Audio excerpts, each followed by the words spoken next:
옆에 분들하고 인사하겠습니다. 잘 되고 있습니다. 기도하면 더 잘 됩니다. 잘 되고 있습니다. 기도하면 더 잘 됩니다. 한 번 더 인사하겠습니다. 하나님이 하시면 됩니다. 하나님이 하시면 됩니다. 우리 미랄교회 부흥도 하나님께서 하시면 됩니다. 그렇기 때문에 하나님의 손에 올려드리고 내가 그 좋은 도구가 되도록 기도하시길 바랍니다. 그러면 하나님께서 만날 자를 만나게 하시고 도울 자를 돕게 하시고 또 하나님께서 더 평탄한 길로 더 좋은 길로 인도해 주실 줄 믿습니다. 2020년 10월 달에 삼성그룹 이건희 회장이 돌아가셨습니다. 심근경색으로 쓰러진 지 6년 만에 돌아가셨는데요. 이건희 회장의 유산은 어마어마합니다. 우리가 상상할 수 없을 정도의 유산을 남겼는데 26조를 남겼답니다. 그리고 그 자녀들이 내어야 될 이 상속세는 12조라고 합니다. 부러워하는 사람도 있었고요. 또 걱정하는 사람도 있었고요. 그것 때문에 좀 깎아줘야 되지 않냐 뭐 이렇게 이야기하는 사람들도 있었습니다. 근데 대부분의 사람들은 부러워했습니다. 12조를 내더라도 여전히 14조가 남아있기 때문이라는 것이죠. 자식을 기르는 부모로서 우리는 무엇을 남겨줄 것인가?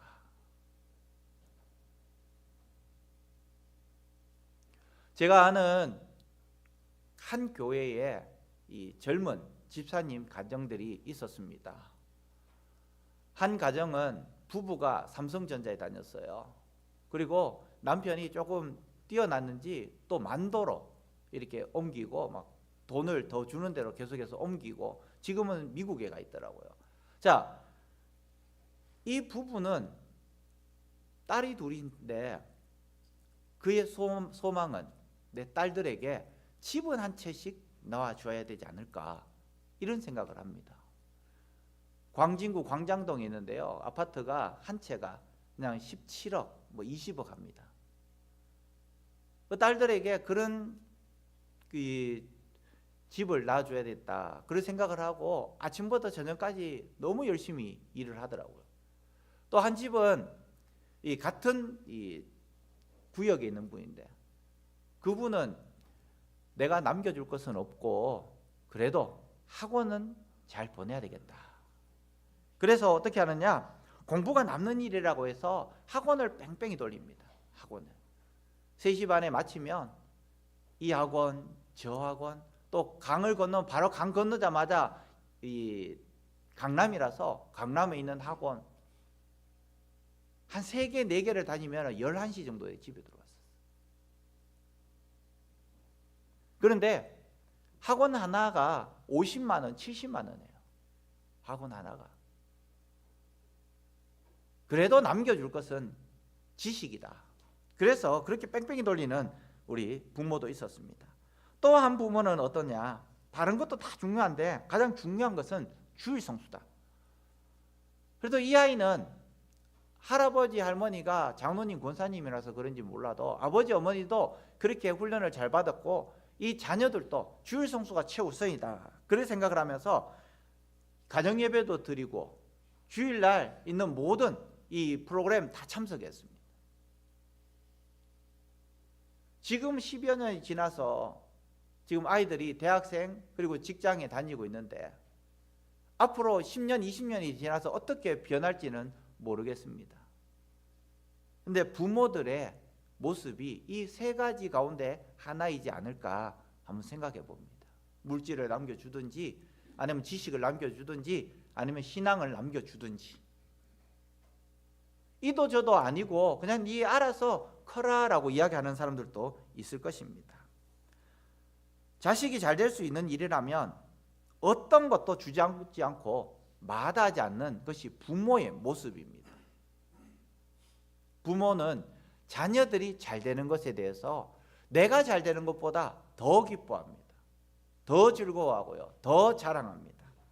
그래서 가끔씩은 거짓말도 하고 또 정말 하기 싫지만 전화해서 고개도 숙이고 또 무릎도 꿇고 체면 내려놓고 엎드리기까지 한다라는 것이죠. 나는 좀 안 먹고 나는 좀 안 쓰고 어찌됐든지 간에 자식에게 더 많이 물려주려고 내가 가지고 있었던 이 고통 자녀들에게까지 대물림되지 않도록 노력하고 있는 것입니다. 과연 이것이 최선일까? 유대인의 지혜서인 탈무드에는 이렇게 말합니다. 어리석은 사람들은 자녀들에게 돈을 남기고 양식 있는 사람들은 자녀들에게 지식을 남기고 지혜로운 사람들은 자녀들에게 신앙을 남긴다. 우리 자막 한번 볼까요? 어리석은 사람은 자녀들에게 돈을 남기고 양식 있는 사람은 지식을 남기고 지혜로운 사람은 신앙을 남긴다. 그렇게 이야기를 합니다. 물려주려면 차라리 돈보다는 지식을 물려주는 게 더 낫고 지식을 물려주려면 오히려 신앙을 물려주는 게 더 낫다. 그 이야기를 지금 하고 있는 거예요. 작고하신 유한양행 회장, 자녀들에게 회사를 물려주지 않았습니다. 지식을 물려준 거예요. 신앙을 물려주었습니다. 물론 아버지가 유한양행 회장이기 때문에 자녀들에게 유한양행을 물려줄 수도 있었지만은 그러지 않았습니다. 자녀들은 그저 유한양행에 들어가 가지고 직원으로 일을 하고 있는 모습. 그러나 신앙을 물려주고 또 지식을 물려줬기 때문에 자기네들이 하는 일에 대해서 전혀 개의치 않았다라는 것입니다. 할 수 있는 대로 공부시켜서 충분히 미래를 준비했던 이 모습이라는 것입니다. 돈만 물려주어 가지고 오히려 자녀들끼리 싸우고 법정에서 자녀들끼리 관계가 엉망이 되는 이런 자녀들도 더러더러 있다라는 것입니다. 그리고 한번 틀어진 이 가족의 관계, 형제의 관계는 다시 회복되기도 어렵다는 것이죠. 오히려 안 물려주는 것이 더 좋았을 것인데 그 작은 돈을 좀 물려준다고 해가지고 자녀들끼리 다투고 싸우고 법정으로 가고 수백억도 아니에요. 수십억도 아니에요. 수억 원 때문에 그렇게 관계를 단절시키고 있다라는 것입니다. 그런데 이것보다도 더 귀한 것이 있는데 뻔한 대답일지 모르겠지만은 따라하겠습니다. 하나님을 섬기는 것, 진짜 예수 잘 믿는 것, 하나님을 섬기는 것, 진짜 예수 잘 믿는 것을 믿음의 유산으로 물려주시기를 주님의 이름으로 간절히 축원합니다. 우리가 물려줘야 될 것은 돈이 아니에요. 우리가 물려줘야 될 것은 지식이 아니에요. 우리가 물려줘야 될 것은 바로 하나님을 섬기는 것, 진짜 예수 잘 믿는 것을 물려줘야 하는 것입니다. 우리 자식은 부모의 작품이라고 합니다. 사람은 가정에서 만들어지고 부모의 손에 의해서 다듬어진다라는 것입니다. 부모는 자녀에게 위대한 영적인 유산을 물려주어야 할 줄 믿습니다.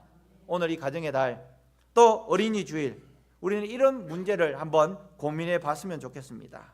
오늘 본문은 요셉이 므낫세와 에브라임 두 아들과 아버지에게 이 문병을 가고 있는 그 내용이에요. 아버지는 147살. 계속해서 이야기할 때 이스라엘 이야기했잖아요. 이스라엘이 누굽니까? 예, 야곱이에요. 야곱.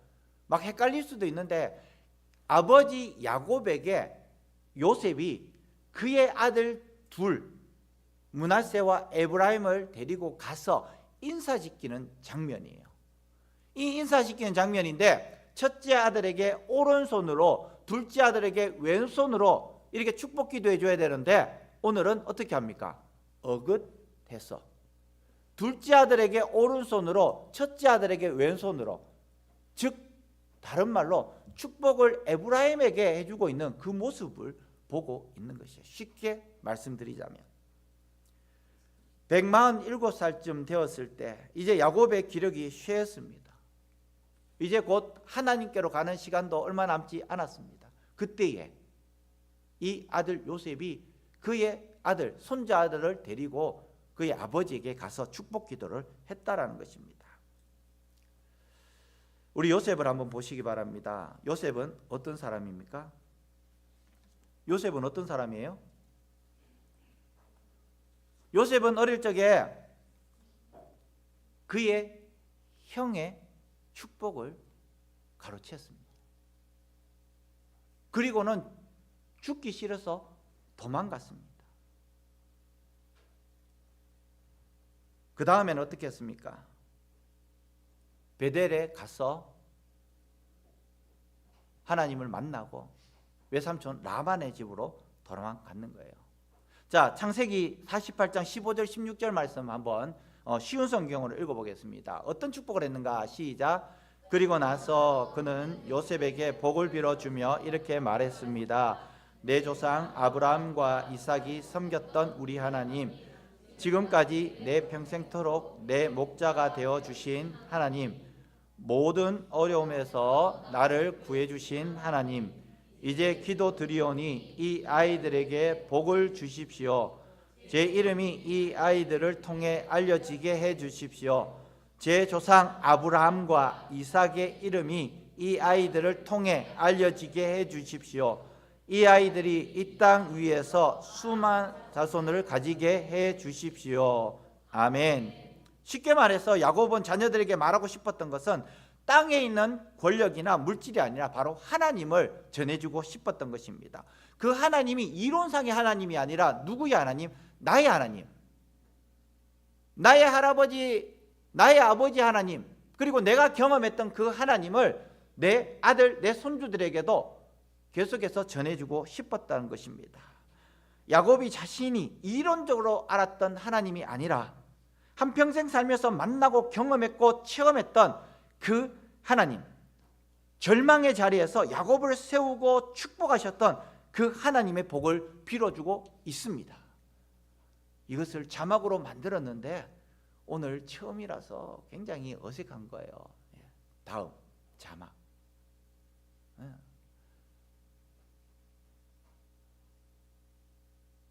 이해하셔야 되는 것이 예배 시간 직전에 우리 성민 형제가 넘어져가지고 2번이나 119가 왔다 갔다 하고 막 이렇게 힘들게 있고, 또 누가 오셔야 되는데 안 오셔가지고 저도 막 고민하고 있는데 아우 많이 편찮으시다 해가지고 전화하고 있고, 또 찬양팀도 이렇게 세팅이 되고 너무 기분이 좋은데 아 이것도 좀 해야 되고 저것도 해야 되는데 생각은 오직 그거예요. 생각은 와 저기 음량 시스템도 좀 덜 잘 됐으면 좋겠고, 이 모니터 스피커도 각자가 하나씩 갖고 있어야 되는데 3개밖에 없어가지고 여기 있었다가 돌리고 막 지금 하고 있는 이걸 보면서 마음이 굉장히 지금 혼란스러운 거예요. 너무 기분이 좋은데, 너무 기분이 좋지만은 또 예배 전에 또 막 이렇게 흔들리는 마음들도 있어가지고 또 그렇고, 또 지금 보니까 또 오랜만에 오셔가지고 또 기분 좋고, 뭐 이런 것들이 지금 계속해서 왔다 갔다 하다 보니까 이 넘겼는데도 원고가 2장씩 넘어가가지고 막 이렇게 막 헷갈리고 있고 막 그렇습니다. 그렇기 때문에 오늘은 기도를 들으면서 많이 해 주시기 바랍니다. 그리고 자막도 지금 계속 넘어가야 되는데 계속 안 넘어가니까 저도 지금 당황스럽고 그렇습니다. 자, 다시 한번 말씀드리겠습니다. 야곱 자신이 이론적으로 알았던 그 하나님, 그 하나님이 아니라 한평생 살면서 만나고 경험하고 체험했던 그 하나님, 절망의 자리에서 야곱을 세우고 축복하셨던 그 하나님의 복을 그 손주들에게 빌어주고 있다는 것입니다. 내 조부 아브라함과 아버지가 이삭이 섬겼던 그 하나님이 어떤 뜻입니까? 우리 자막에 보면 이렇습니다. 할아버지 아브라함과 아버지 이삭이 불신과 우상의 땅에서 믿음으로 살 수 있었던 것은 하나님께서 함께 하셨기 때문입니다. 무엇보다도 야곱은 자신의 생애 속에서도 이 하나님의 보호와 함께 하심을 경험했습니다. 할렐루야. 하나님의 축복을 기대해서 형의 장자권을 빼앗았습니다. 그리고 도망자의 신세로 갔습니다. 외삼촌 라반의 집으로 도망갔습니다. 외삼촌 라반은 어떤 사람입니까? 거짓말을 밥 먹듯이 하는 사람입니다. 20번이나 거짓말을 했습니다. 그리고 20년 이상 또 속아서 일을 했습니다. 그 어려움 속에서 하나님께서도 야곱을 지켜주셨고 건강하게 많은 것을 가지고 금이환영할 수 있게 해주셨습니다. 20년 만에 돌아왔는데 여전히 그 형은 악한 마음을 가지고 동생을 죽이려고 왔습니다. 그때 하나님께서 그 마음을 변화시키셔서 화해하게 하셨습니다. 죽음의 공포에서 떨고 있던 이 야곱,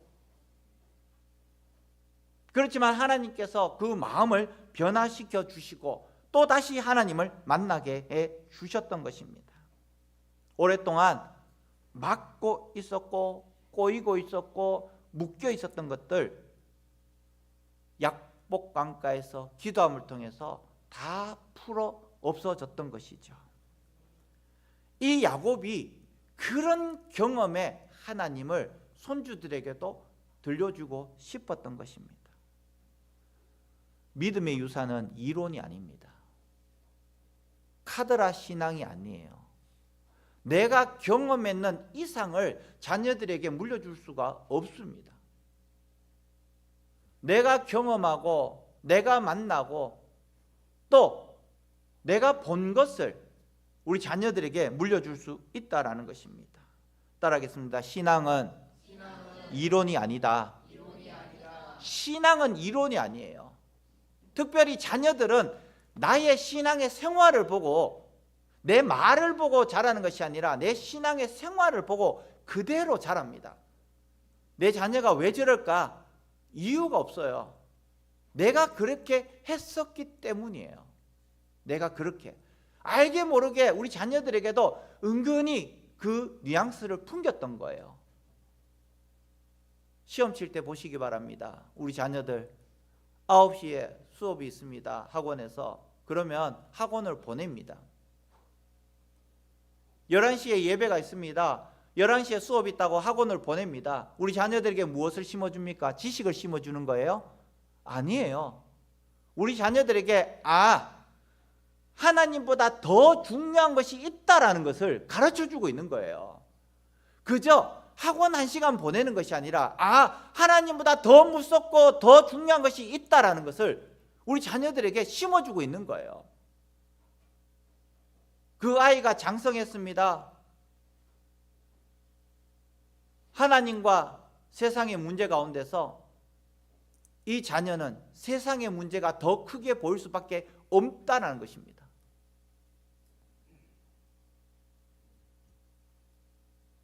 우리 모두가 이 야곱이 손주들에게 축복해 주셨던 이 축복을 사모하고 자녀들에게도 흘려보내야 한다라는 것입니다. 가정과 부모는 이런 역할을 하는 자리라는 것입니다. 지나온 생애를 돌아보면서 모든 것이 하나님의 은혜였고 이 은혜가 너희들도 동일한 은혜를 맛보았으면 좋겠다라는 것이 바로 신앙의 전수라는 것이죠.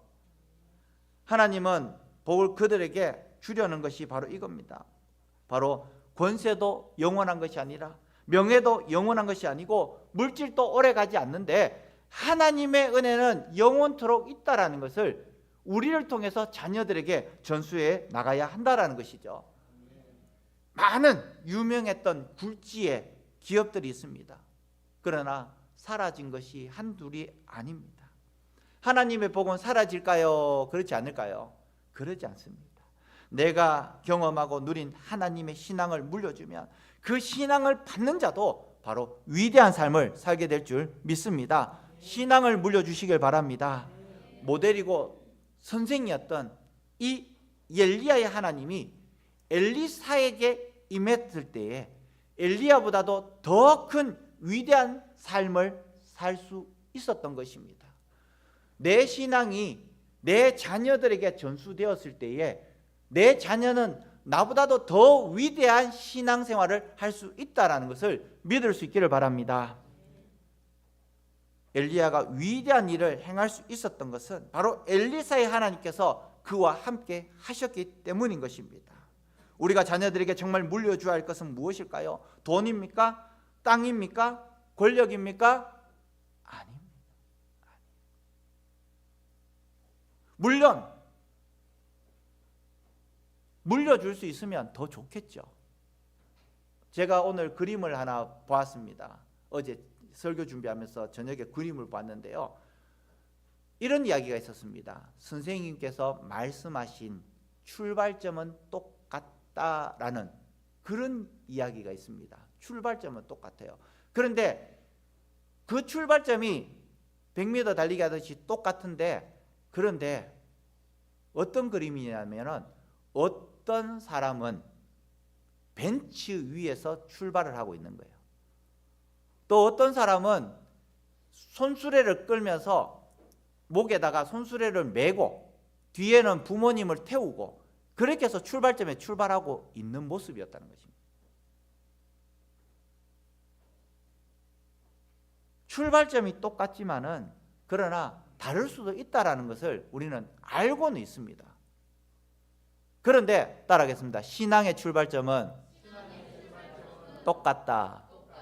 네, 신앙의 출발점은 똑같은 거예요. 누가 벤치를 타고 누가 뭐를 타고 아닙니다. 하나님은 우리에게 은혜를 주시는데 동일한 은혜를 주십니다. 아버지가 장로님이든 권사님이든 아버지가 목사든 중요한 것은 아니에요. 똑같은 은혜를 주시는데 그것을 받아 누리는 사람이 어떻게 받아 누리느냐에 따라서 천차만별이 된다라는 것입니다. 무엇보다도 우리가 자신이 누렸던, 우리가 경험했던 그 여호와 하나님을 물려주시는 것이야말로 가장 큰 축복 중에 축복임을 믿으셔야 한다는 것입니다. 우리는 왜 당당하게 우리 자녀들에게 그것을 전달하지 못할까요? 왜 우리 자녀들에게 신앙을 전달하지 못할까요? 먼저 우리 자신이 그런 하나님을 경험하고 누릴 수 있어야 하는 것입니다. 지금 우리 자녀가 교회 안 나와. 괜찮습니다. 하나님이 하셔요. 그거는 내가 먼저 다시 허리를 동이고 옷매부시를 다듬고 다시 신앙의 출발선상에 서시기 바랍니다. 그러면 그 다음에 하나님께서 자녀들을 간섭하신다라는 거예요. 지금 내 신앙부터 다시 한 번 더 점검해 보시기 바랍니다. 누가 하십니까? 하나님이 하셔요. 하나님. 자녀들은 하나님께 맡기시고 내 신앙을 먼저 다시 한 번 더 점검해 보시기 바랍니다. 내가 경험했던 그 하나님을 자녀들에게 누릴 수 있도록, 내가 먼저 경험할 수 있도록 여러분들 준비하셔야 한다는 것입니다. 야곱은 자신이 하란으로 떠날 때에 아버지 이삭이 빈 축복 그대로 이루어졌다라는 것을 오늘 이야기를 하고 있는데요. 창세기 28장 3절 4절 상반절 말씀 언제 이야기했냐면요, 그의 형을 피해서 도망갈 때에 그의 아버지가 불러서 축복해주고 도망가게 하는 그 내용이에요. 한번 읽어보겠습니다. 아버지처럼 읽으셔야 됩니다. 아버지처럼 시작. 전능하신 하나님이 내게 복을 주시어 내가 생육하고 번성하게 하여 내가 아브라함에게 허락하신 복을 내게 주시되. 아멘. 전능하신 하나님이 내게 복을 주시고 내가 생육하고 번성하게 하여서 내가 여러 족속을 이루게 하시고 아브라함에게 허락하신 복을 내게 주시되. 야곱의 자녀는 몇 명입니까? 12명. 그리고 딸도 있죠. 자, 12지파로 이제 물러난 거예요. 벌어진 겁니다. 자, 75명이 이스라엘에서 가나안에서 이 애굽으로 갔습니다. 430년이 지나고 난 다음에 72명, 75명이 몇 명이 나왔습니까? 몇 명이 나왔어요? 어렵습니까? 그때 살아보지 않아서 모르겠습니까? 성경은 기록하고 있습니다. 200만 명이 나온 거예요. 75명이 가서 200만 명이 나온 겁니다. 오늘의 이 축복이 430년 후에 열매로 맺어졌다라는 겁니다. 내가 경험했던 그 하나님, 내 손주들 므낫세와 에브라임에게도 임하기를 축복하고 있는 그 축복의 내용입니다. 너로 여러 민족을 이루게 하시고 아브라함에게 허락하신 그 복을 다 주시기를, 너희들에게 주시기를 원한다. 그 내용입니다. 따라하겠습니다. 인생은 믿음대로 가고 기도 따라갑니다. 할렐루야. 인생은 믿음대로 가고 기도 따라갑니다. 부모의 믿음과 부모의 기도가 우리 자녀들의 인생이 결정되는 거예요. 얼마나 거룩한 부담을 가지고 있습니까? 돈을 주라는 것이 아닙니다. 건강을 주라는 것이 아니에요. 우리 자녀들을 위해서 믿음을 전수해주고 우리 자녀들을 위해서 기도해 주라는 것을 오늘 우리에게 말씀하고 있습니다.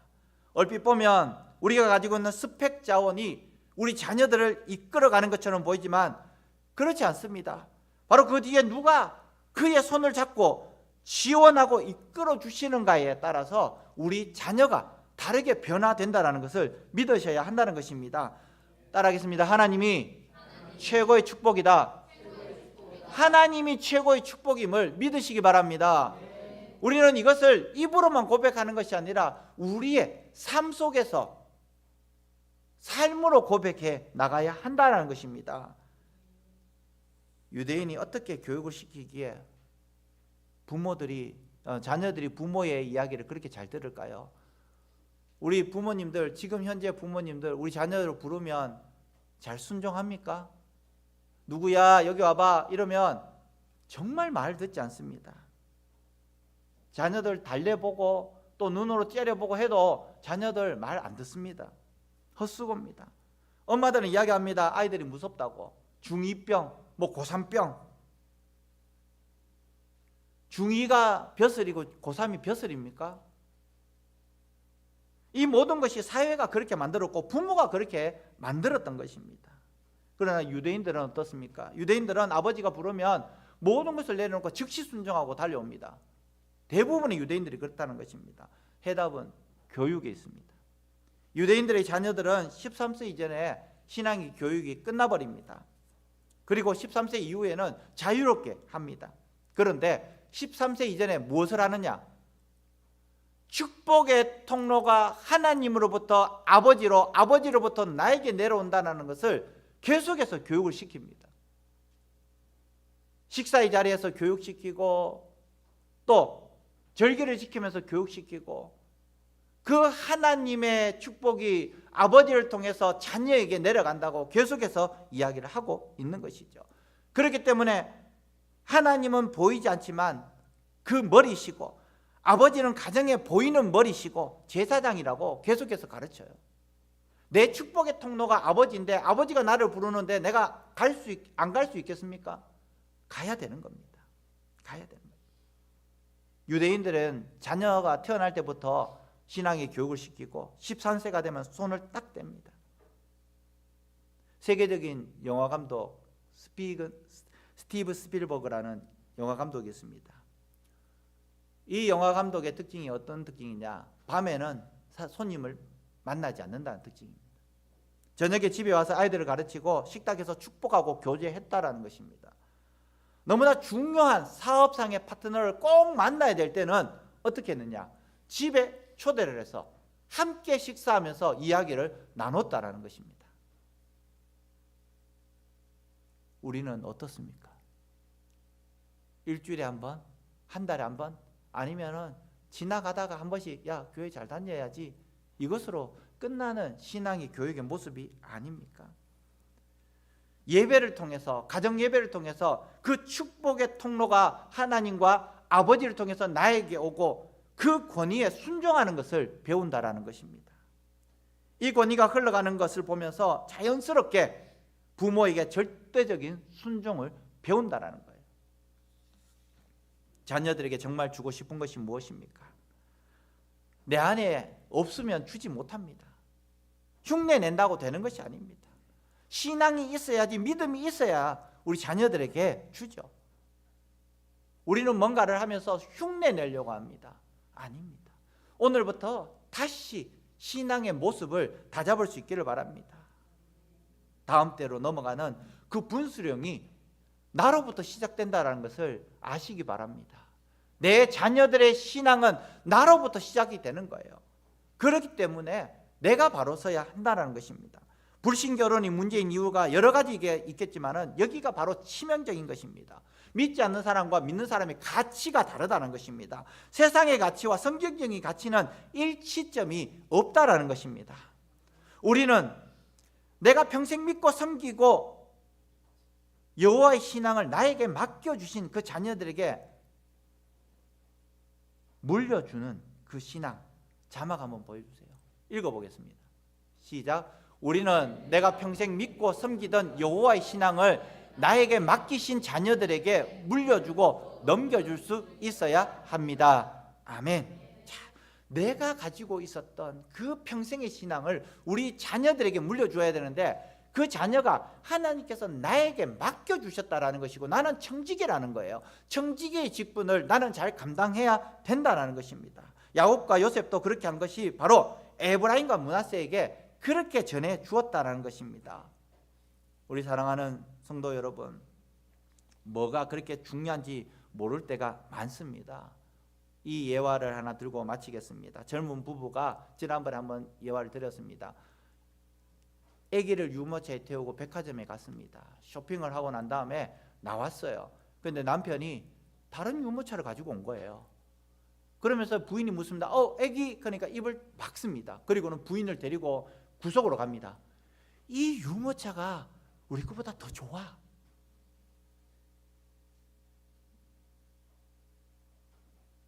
무슨 소리인지 모르겠어요? 아기가 중요한 것이 아니라 이 유모차가 우리 거보다 더 좋다라는 것입니다. 우리가 뭐가 그렇게 중요한지 모를 때가 있다라는 것이죠. 그리스도인에게 있어서 신앙은 그 어떤 것과도 바꿀 수 없는 것입니다. 자녀들에게 이렇게 이야기해 보시기 바랍니다. 신앙적으로 아빠를 봐라. 신앙적으로 엄마를 봐라. 그러면 돼. 이렇게 자신 있게 이야기해 줄 수 있는 부모가 있습니까? 그렇게 자신 있게 이야기할 수 있는 부모가 몇 명이 있습니까? 신앙의 본전은 누구보다도 자신이 가장 잘 압니다. 그렇게 나를 보라고 떳떳하게 이야기할 수 있는 신앙의 부모 몇 분이나 되겠습니까? 많은 것을 주었어도 자녀들에게 여호와의 신앙을 주지 못했다면 그것은 결국 실패입니다. 이 시간 다시 한 번 더 기도하시면서 우리 자녀들에게 신앙을 다시 전수할 수 있도록, 그리고 우리 자녀가 지금은 교회에 나오지 않지만은 다시 만날 자를 만나게 하셔서 또 신앙생활을 다시 할 수 있도록 기도하셔야 되는 것입니다. 여호와의 신앙, 이것이 전달되면 하나님께서 나에게 주신 모든 역할, 예수님께서 십자가에 돌아가시면서 다 이루었다. 33살에 죽으면서 무엇을 다 이뤘겠습니까? 그러나 그가 받았던 그 사명을 다 이루었기 때문에 다 이뤘다고 이야기할 수 있는 거예요. 마찬가지로 저와 여러분들에게 주신 우리 자녀들에게 신앙이 물려져 간다면, 전수되어져 간다면 예수님께서 다 이뤘다라고 고백하셨던 그 고백이 나의 고백이 될 수 있다라는 것입니다. 오늘 이 시간 함께 신앙생활 하시면서 예배드리시는 우리 사랑하는 부모님들, 우리 자녀들에게 내가 경험했던 그 신앙을 전수하여서 더욱더 믿음의 명문 가정, 신앙의 명문 가정이 되기를 주님의 이름으로 간절히 축원합니다. 기도하겠습니다.